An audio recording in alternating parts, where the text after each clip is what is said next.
you're passionate about. Yeah, man. All right, but not to cut you short, but I wanted you to talk to something that you mentioned. Yes. You said yes. High performance. You have the Yes. high performance mentorship. Yes. That's currently going on. Yes. Tell us more about this. Why is it important for us to have this high performance culture in our businesses and as individuals? Yeah, or is it within the organization? Because high performance or staff motivation or productivity, is a key to success of every organization or business. And seeing the employees together with the manager, together with the leader, putting in necessary effort to see the business going forward, which is very, very important, and we need to see in every organization. So I believe there are few ways that we can unlock high performance or staff motivation or productivity in the workplace. These are simple things that we almost interact with, or we talk about, we touch every now and then.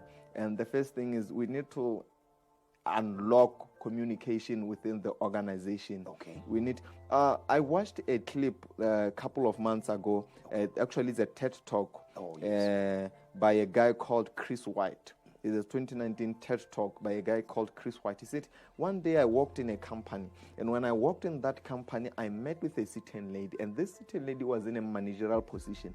And I asked her, what do you think of this and that? And the lady said, what? But I have never been asked this in any organization that I have worked at. But she was in a managerial role. But she was in a managerial role. Sure. And he continued and said, what's your opinion on this and that?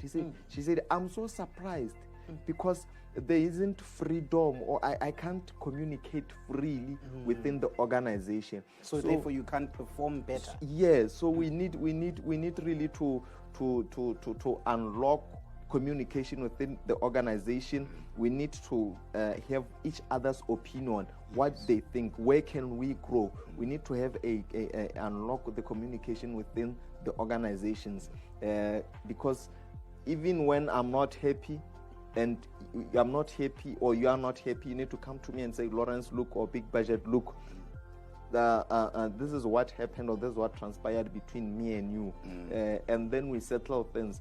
There are so many, going back to the issue of egos, there are so many egos within organizations, because there isn't that room for communication between them. There isn't productivity within the organization. Staff motivation. There was a research, I think, in this was in 2016. Okay. 2016. Is it 2016 or 2015? Between them, it said 70% of employees, they are not productivity within the organization or within the company. Most of them, when they come in, when they knock on at 8 o'clock, the first thing they do when they get there, they go through social media, YouTube. They want to check what Casper said about against AKA, what AKA said, who insulted who, and so there are a lot of things going on, because there isn't enough. Even the relationship goes hand in hand between the manager or the managers, or within the leaders and the employees, going hand in hand with productivity. There needs to be a clear relationship or good relationship between employees and the manager. So the third thing is we need to create a culture of trust. We need to value people. We need to. Have you ever been in a position where someone trusts you so much, and whenever they task you to do something, you do it with your might, because you don't want to break their trust in you. You don't want to break their trust in relationship. So we need to have that. We need to create a culture of trust within our organizations. And also, one of the things that we need to do, we need to value our employees, because those are our assets, man. Believe it or not, the reason why you're having that money coming in every day or coming in every month is because of these guys, because they put in the work. Remove them from that place, or remove them from the organization. There won't be enough, or there won't be enough coming in, because there won't be enough manpower. The reason why you're having them there is for them to make money for you, believe it or not. Yeah. So value them. Value them and see them as assets. Of course. And you also need to appreciate them. Give them certificate of appreciate them. Give them certificate of appreciation. Every now and then, just throw them a little picnic. You say, you know, guys, I want to say thank you, because those little things they communicate. You know, they always say in a relationship, the little things matter, bro. And those things they do really matter. You will never know what those things they will do to a person, because mind so we need to really do better in that line. So I think the things we picked up from there in terms of getting ourselves to perform much better and our workers to perform much better: communication, let's improve on that. Unlock communication within the organization. You need to also create a culture of trust. Yes. Value your employees.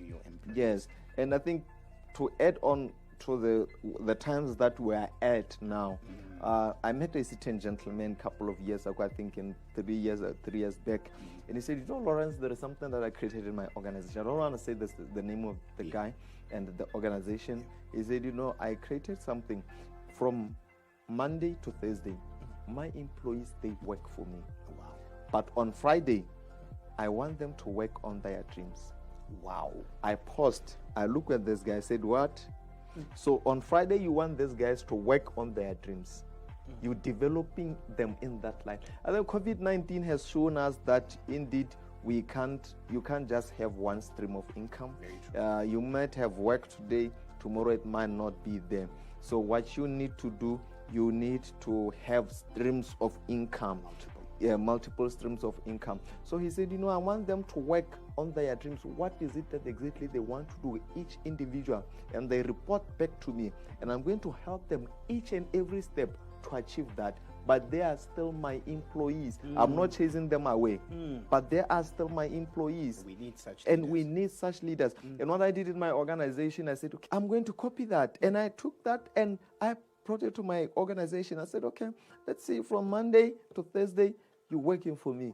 But on Friday, I want you to work on your dream and report back to me. What is it that exactly that you want to do? And you're supporting them. And I'm supporting. If it need be, I can also even put money in there or invest in those companies.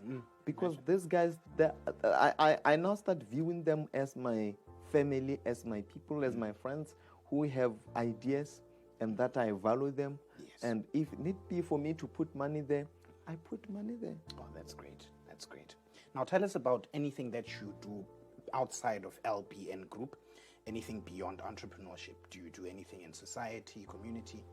Yeah, currently I don't have anything that I do in terms of community development or society development, but I'm currently working very hard because I want to